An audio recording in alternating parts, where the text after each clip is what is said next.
तो चलिए, आपका बहुत बहुत स्वागत है यूबीसी क्लासेस में। और हम लोगों ने कल उत्सर्जन चैप्टर 4 ख़त्म कर चुके हुए हैं। उसी का आज जो है कि एमसीक्यू, रिक्त स्थान और अति लघु उत्तरीय प्रश्न, लघु उत्तरीय प्रश्न और दीर्घ उत्तरीय प्रश्न को समाप्त करने वाले हैं। और इस तरह से हमारा चैप्टर पूरी तरह से समाप्त हो जाएगा। ठीक है, तो क्या आप लोग रेडी हैं? रेडी है तो यस लिखकर कमेंट में ज़रूर भेजिएगा। चलिए शुरू करते हैं। तो ध्यान दीजिएगा, यहाँ पर लिखा हुआ सवाल है, निम्नलिखित में कौन सी अमीनो अम्ल के विखंडन से बनता है? तो कौन अमीनो अम्ल के विखंडन से बनता है? तो हम जब क्लास करवा रहे थे तो उस समय आपको बतलाए थे कि प्रोटीन जब एक मनुष्य खाता है तो वो बदलता है अमीनो अम्ल में, यानी प्रोटीन जब टूटता है तो बदलता है अमीनो अम्ल में। और अमीनो अम्ल में बदलेगा तो क्या प्रोटीन खाली अमीनो अम्ल में ही बदलेगा?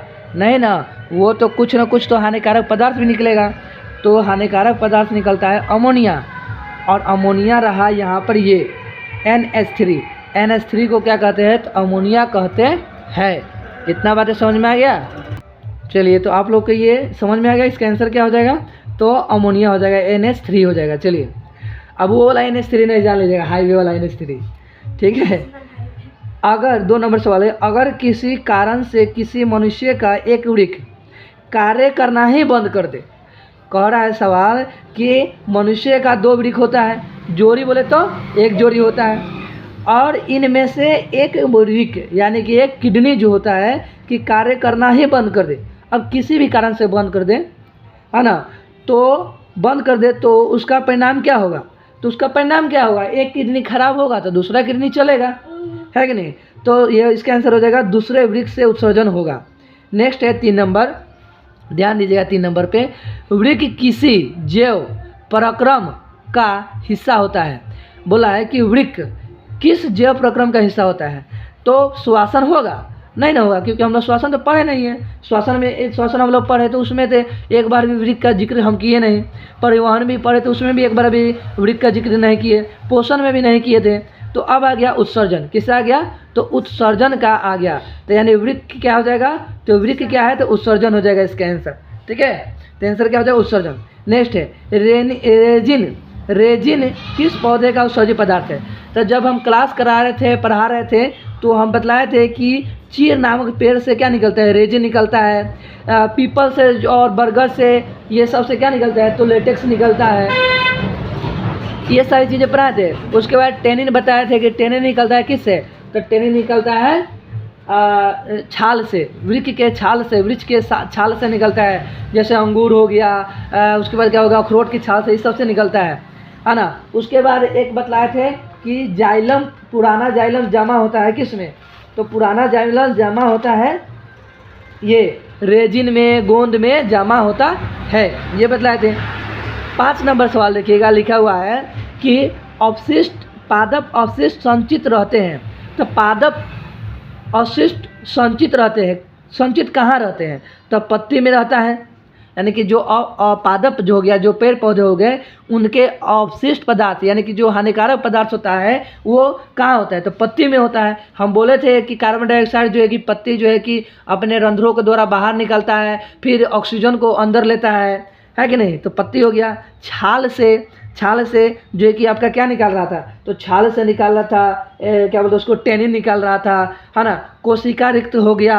इन सभी चीज़ें से जो कि क्या निकलता है? पेड़ पौधा अपना अवशिष्ट पदार्थ निकालते हैं। तो इसका आंसर क्या हो जाएगा? तो इसका आंसर हो जाएगा इनमें से सभी हो जाएगा। क्लियर हो गया? अब बताइए, रिक्त स्थान की पूर्ति करें भैया। चलिए रिक्त स्थान की पूर्ति कर देते हैं।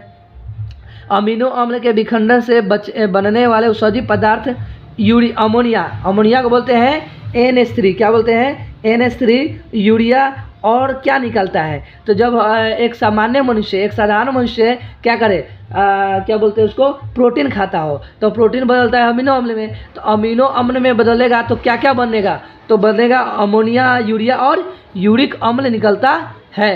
हम पढ़ाए क्लास में जब पढ़ा रहे थे तो आपको बतलाए थे कि यकृत को पसंद है अमोनिया, अब अमोनिया को हमें तो शरीर से बाहर निकालना है, क्योंकि अमोनिया जो है कि क्या है, हमारे लिए हानिकारक है, बहुत ही ज़्यादा हानिकारक है, बहुत ही ज़्यादा विषैला है, ठीक है ना। तो इससे निकालना है बाहर, तो इसे बाहर निकालेंगे तो बाहर डायरेक्ट निकलेगा नहीं, तो क्या करता है, यकृत बुलाता है अपने पास अमोनिया को और बुलाकर इसको यूरिया में बदल देता है। उसके बाद आसानी से अमोनिया यूरिया में बदलकर मूत्र के द्वारा, मूत्र मार्ग के द्वारा बाहर निकल जाता है। तो इसका आंसर क्या हो जाएगा, यूरिक अम्ल हो जाएगा, ठीक है। आ जाइए, और यूरिक अम्ल में भी यूरिया और यूरिक अम्ल के बारे में हम बतलाए थे कि अगर 100 लीटर अगर यूरिया रक्त लेते हैं तो उस रक्त में मात्र 30 ml 30 क्या बोलते उसको मिलीग्राम रक्त यूरिया होता है। अगर 100 ग्राम अगर ब्लड लेते हैं तो उसमें से 100 ml अगर ब्लड लेते हैं तो उसमें से मात्र 2 से 3 मिलीग्राम जो कि क्या होता है कि ये यूरिया होता है, यूरिक अम्ल होता है, सॉरी यूरिक अम्ल होता है। ये सब क्लास में अच्छा तरह से पढ़ा दिया गया हुआ है। अगर आप लोग वीडियो नहीं देखे होंगे तो ज़रूर जाकर देख लीजिएगा, ठीक है ना। बहुत ही अच्छा से काफ़ी डिटेल्स में जो कि समझाया गया हुआ है, ठीक है। इसलिए एक बार जाकर वीडियो को देखिए, है ना, और चैनल को सब्सक्राइब कीजिए। नेफ्रॉन उर्वरक की रचनात्मक तथा क्रियात्मक इकाई है। तो नेफ्रॉन किसकी अथवा उर्वरक की रचनात्मक एवं क्रियात्मक इकाई है, तो इसका आंसर क्या हो जाएगा, क्रियात्मक। गोंद एवं रेजिन विशेष रूप से पुराने जाइलम में संचित रहते हैं, तो यहाँ पे क्या हो जाएगा, जाइलम।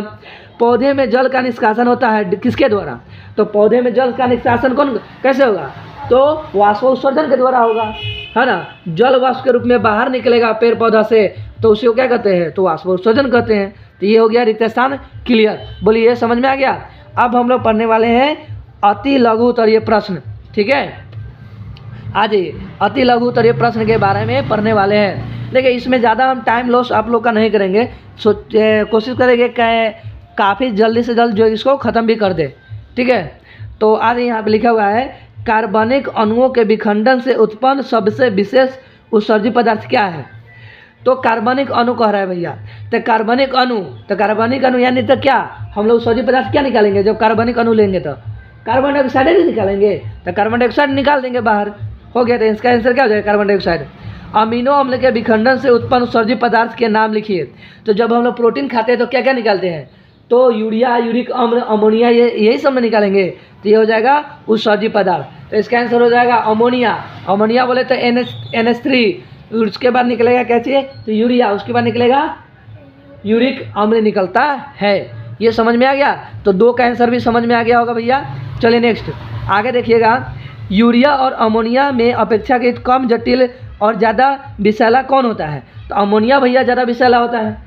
ये जो होता है कि डायरेक्ट हम इसको नहीं निकाल सकते हैं, इसको यकृत यूरिया में बदल देता है और यूरिया को आसानी से हम लोग बाहर निकाल देते हैं। अभी अमोनिया को चाहिए अधिक मात्रा में पानी, तो हम लोग अधिक मात्रा में पानी पीते हैं, तब जाके यूरिया को आसानी से बाहर निकाल देते हैं, है कि ना। कुछ जलीय जीव भी होते हैं, तो वो जो जलीय जीव होते हैं वो डायरेक्ट क्या निकालते हैं, अमोनिया निकालते हैं। जैसे कि मछली अधिक मात्रा में पानी लिया और डायरेक्ट क्या निकाल दिया, अमोनिया निकाल दिया, है ना। हम लोग मनुष्य जो होता है वो निकालता है यूरिया, और पक्षी जो होता है वो निकालता है यूरिक अम्ल, ठीक है। तो यहाँ तक समझ में आ गया। नेक्स्ट है 4 नंबर सवाल है कि अमीबा में उत्सर्जी पदार्थ क्या कर रहा है, अमीबा में उत्सर्जी पदार्थ शरीर की सतह से किस विधि से बाहर निकलता है।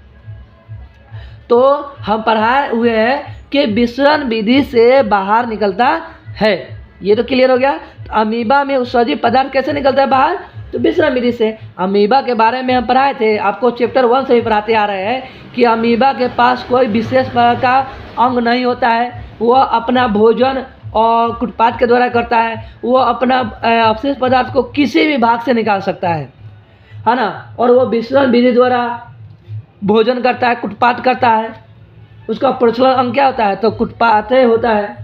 और पेनिसिलियम के बारे में भी पढ़ाए थे, यह अपना भोजन कोशिका द्वारा होता है, इसका आकार जो कि चप्पल के आकार की तरह होता है, और ये भी अपना भोजन और परिवहन भी क्या करता है, तो विसरण विधि द्वारा ही करता है। तो ये समझ में आ गया अमीबा के बारे में। आ जाइए 5 नंबर सवाल में, मूत्र मार्ग क्या है, तो मूत्र मार्ग क्या है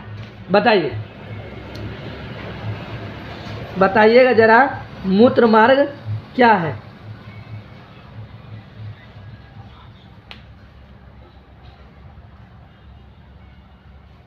तो मूत्र मार्ग क्या है? तो एक तरल अवशिष्ट पदार्थ है जो तरल अवशिष्ट पदार्थ को बाहर निकालने में क्या करता है?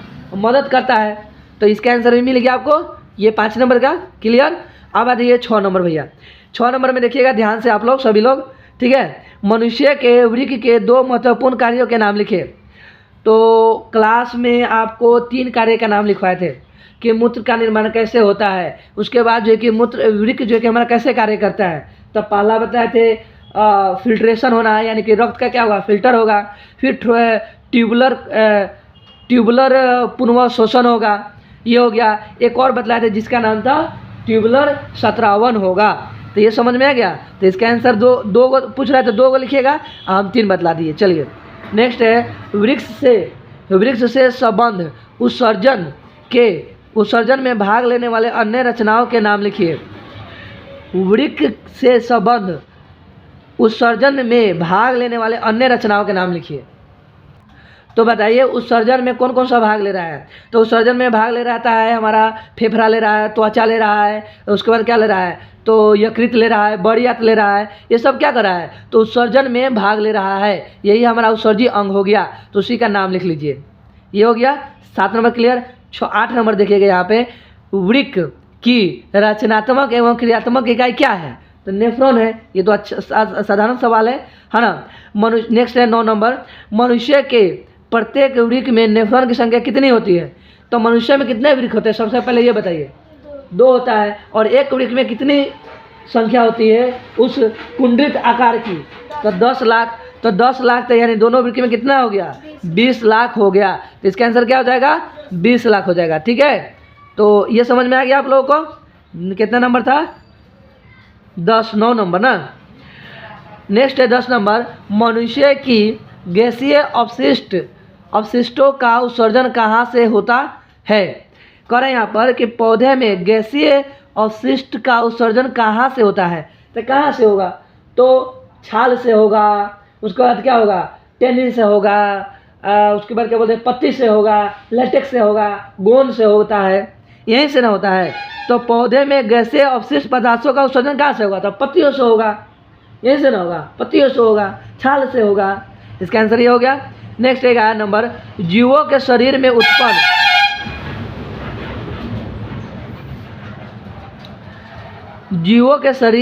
उत्पन्न आवश्यक एवं विषाक्त पदार्थ को शरीर से बाहर निकालने वाली क्रिया क्या कहलाती है?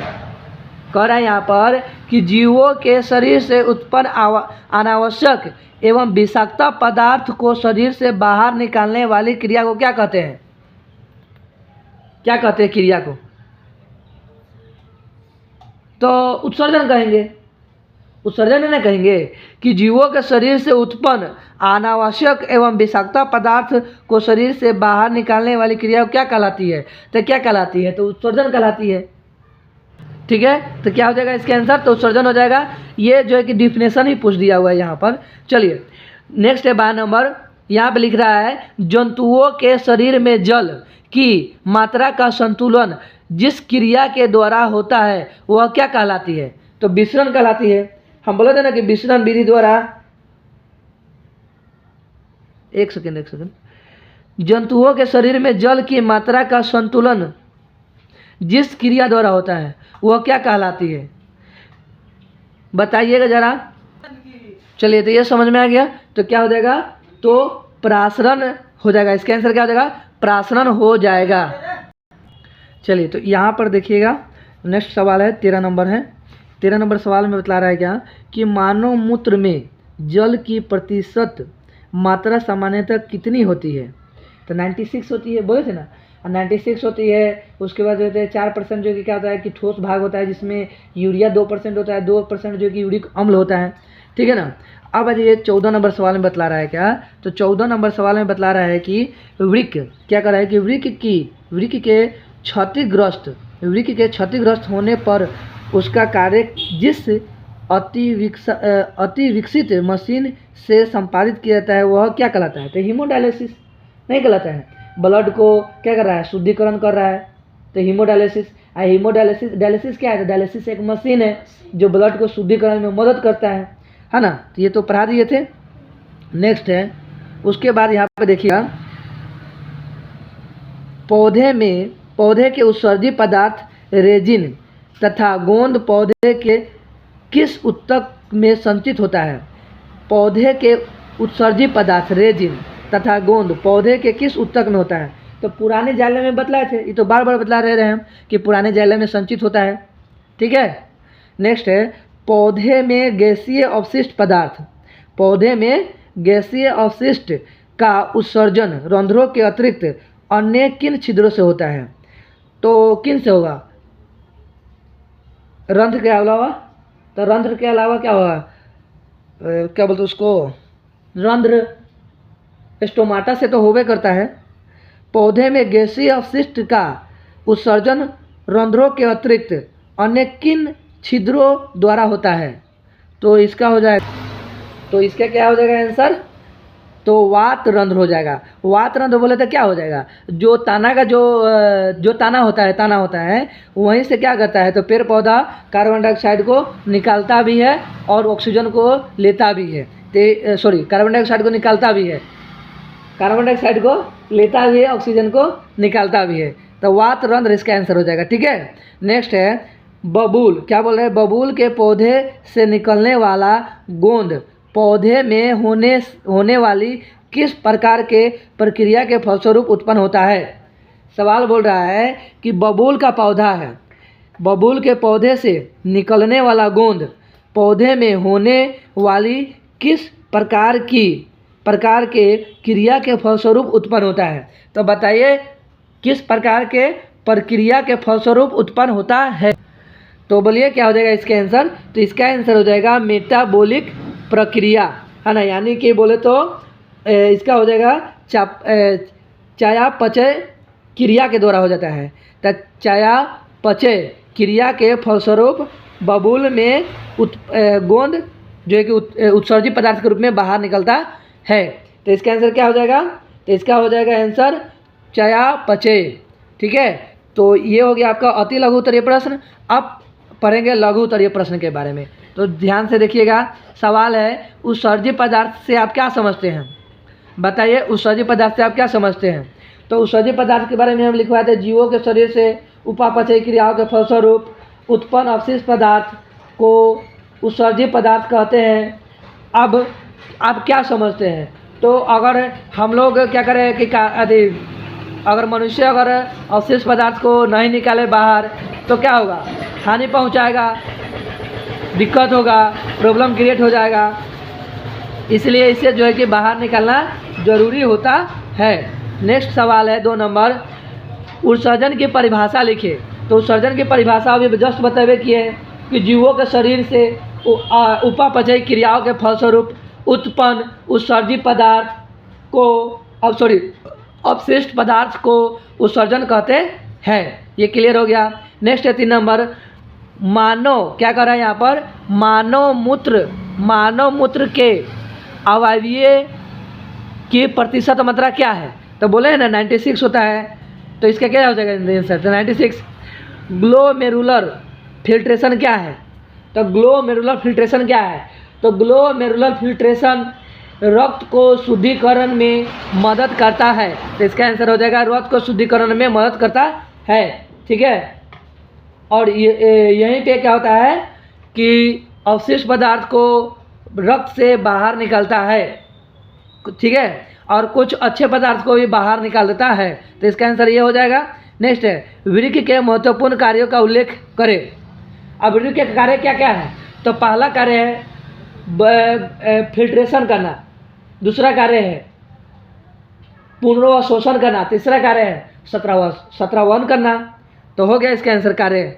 नेक्स्ट है, पौधे अपना उत्सर्जी पदार्थ किस रूप में निष्कासित करती है? बताइए पौधे अपना उत्सर्जी पदार्थ किस रूप में निष्कासित करती है?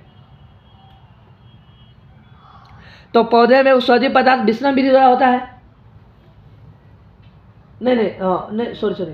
क्या बोल रहे हैं, सवाल बोल रहा है कि पौधे अपराग उत्सर्जी पदार्थ किस रूप में निष्कासित करते हैं, तो किस रूप में निकालते हैं, तो कार्बन डाइऑक्साइड के रूप में बाहर निकलता है, लेटेक्स के द्वारा बाहर निकलता है, रेनिन के द्वारा बाहर निकलता है, गोंद के द्वारा बाहर निकलता है, टेनिन के द्वारा बाहर निकलता है।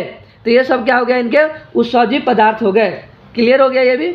6 नंबर। अब आता है दीर्घ उत्तरीय प्रश्न। भैया दीर्घ उत्तरीय प्रश्न के बारे में जान लीजिए क्या कर रहा है। दीर्घ उत्तरीय प्रश्न, तो थोड़ा ध्यान दीजिएगा क्या कर रहा है।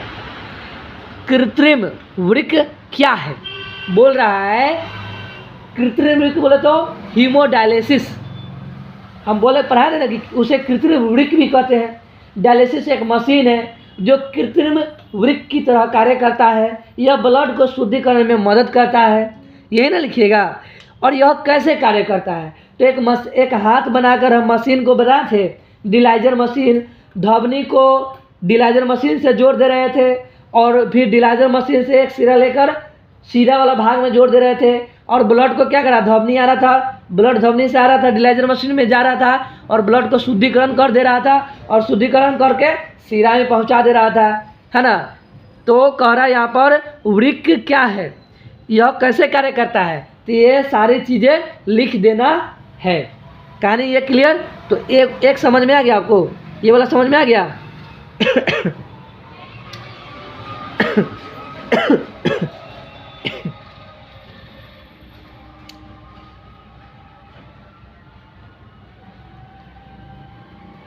अब यहाँ पे ध्यान दीजिएगा, मनुष्य में वृक्क तथा उससे संबंध, मनुष्य में वृक्क तथा उससे संबंध उत्सर्जी अंग का वर्णन कर रहा है क्या कि मनुष्य का जो वृक्क है तथा उससे संबंधित उत्सर्जी अंग है उसका वर्णन करना है। तो हमें क्या करना है, वृक्क का चित्र बनाना है, ठीक है। अब उसका उत्सर्जी अंग कौन कौन सा है,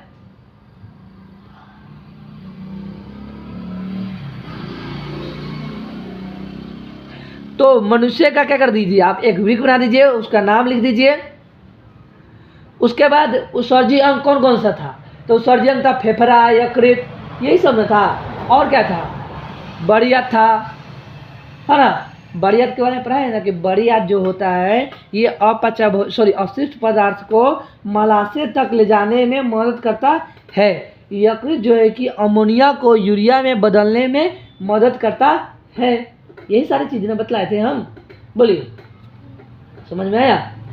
अब देखिएगा सवाल है यहाँ पर, तो ये समझ में आ गया आपको, 2 नंबर समझ में आ गया, 2 नंबर क्लियर हो गया, 1 नंबर भी क्लियर हो गया। देखिए दीर्घ उत्तरीय प्रश्न में बोला जाता है कि 5 नंबर का होता है और आपको जो है कि 5 नंबर तक का ही आंसर देना रहता है, ठीक है। अति लघु उत्तरीय अगर प्रश्न की बात किया जाए थोड़ा सा, तो अति लघु उत्तरीय प्रश्न में 2 नंबर का होता है और लघु उत्तरीय प्रश्न तो 1 नंबर का पूछता ही है, ठीक है। तो खैर ये तो जो है कि हम आपको जो है कि एक तरीका बतला दिए हैं, तो वो सब बातें को साइड रखते हैं और आगे बढ़ते हैं हम लोग। 3 नंबर क्वेश्चन देखिएगा, वृक्क की आंतरिक संरचना का वर्णन करें। आंतरिक संरचना का वर्णन करने का रहा है भैया। देखिए वृक्क की आंतरिक संरचना, पहले एक तो वृक्क बनाना है, वृक्क का चित्र बनाना है। उस वृक्क में हम आंतरिक भाग को क्या कह रहे थे, बाहरी भाग को क्या कह रहे थे, इन सारे नामों को लिखना है। उसके बाद वृक्क के आंतरिक भाग में क्या था, तो नेफ्रॉन था, नेफ्रॉन का चित्र बना देना है। तो बोल रहा है ना वृक्क के आंतरिक संरचना का वर्णन करें। आंतरिक संरचना का, नेफ्रॉन का चित्र बनाना नहीं है, आंतरिक संरचना का वर्णन करना है। आंतरिक संरचना के बारे में हमें बतलाना है कि आंतरिक संरचना में क्या क्या होता है, क्या क्या होता है और यह कैसे कैसे कार्य करता है। तो बतलाए थे कि वृक्क का जो आंतरिक संरचना होता है उभयावतल होता है। इसके आंतरिक भाग को मेंडुला कहते हैं।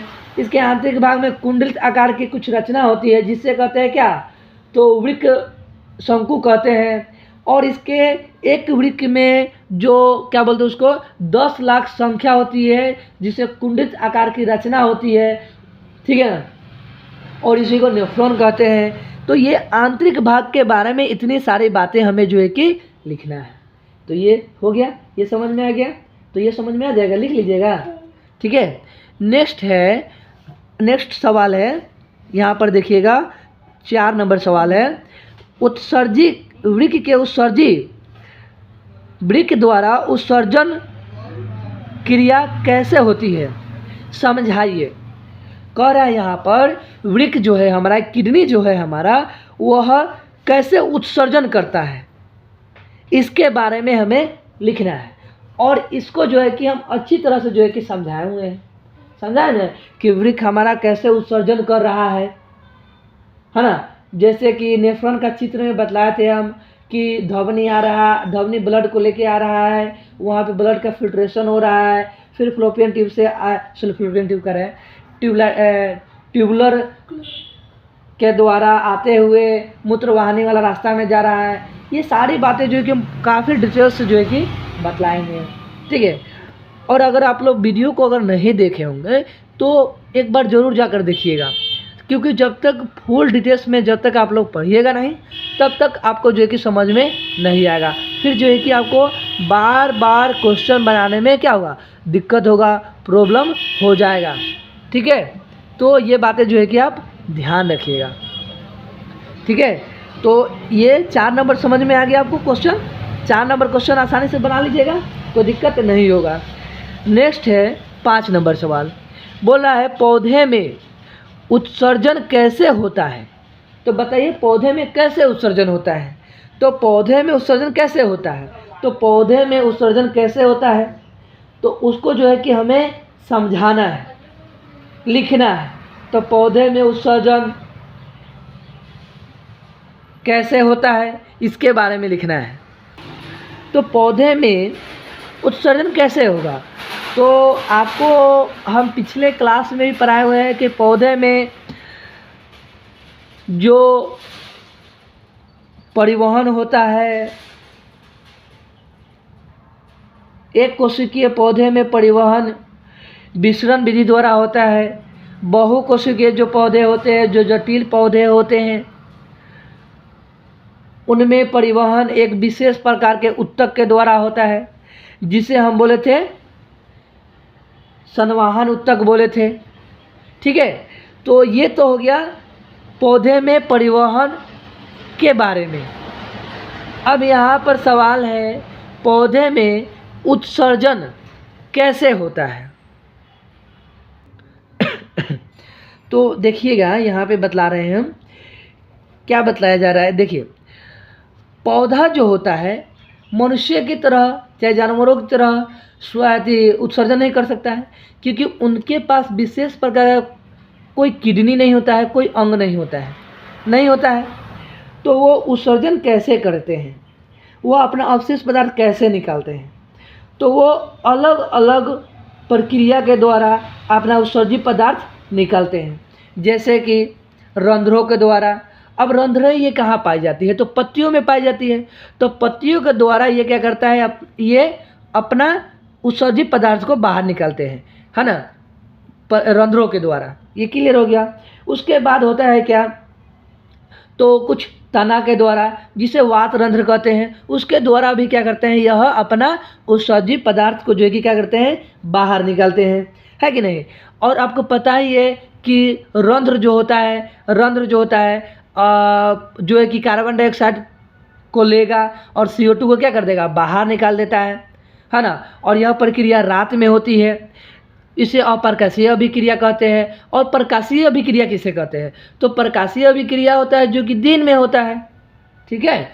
तो ये समझ में आ गया आपको। तो उत्सर्जी पदार्थ पेड़ पौधे में उत्सर्जन कैसे होता है, ये जो कि समझ में आया कि नहीं आया, पहले ये बताइए आप लोग। और पेड़ पौधा जो कि वाष्पोत्सर्जन भी करता है, रंध्रों के द्वारा ही करता है कि नहीं करता है। तो ये भी हो जाएगा इसका आंसर। तो सिंपल 2 लाइन में आप आंसर देने का कोशिश कीजिएगा। बोलिएगा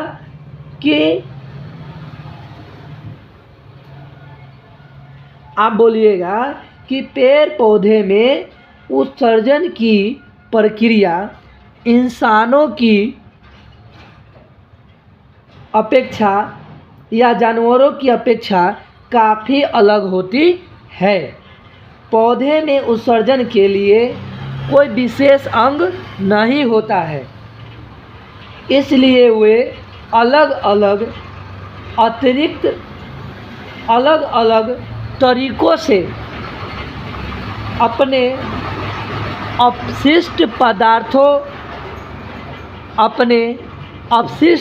पदार्थों को बाहर निकालते हैं। जैसे रंध्रों द्वारा, वात रंध्रों द्वारा, वाष्प उत्सर्जन द्वारा, ठीक है, छालों के द्वारा,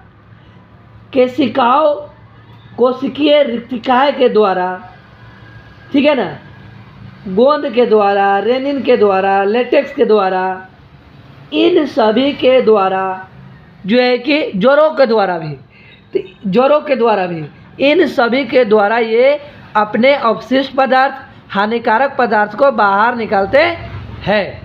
तो ये समझ में आ गया पूरा। तो बस यही था, यहाँ तक ही था उत्सर्जन का क्वेश्चन आंसर, जो है कि उत्सर्जन का मैंने जो है कि आप लोगों को पूरी तरह से उत्सर्जन का क्वेश्चन आंसर और अच्छी तरह से विस्तार में पढ़ाकर भी फिनिश कर दिए। ठीक है, अब आपका कर्तव्य यह बनता है कि चैनल को सब्सक्राइब कर लें। ठीक है, तो चलिए रहने देते हैं इतना ही तक, और अपने फिर मिलेंगे नेक्स्ट वीडियो में नए टॉपिक के साथ। ठीक है, तो जब तक के लिए धन्यवाद, थैंक यू, बहुत बहुत शुक्रिया यह वीडियो देखने के लिए।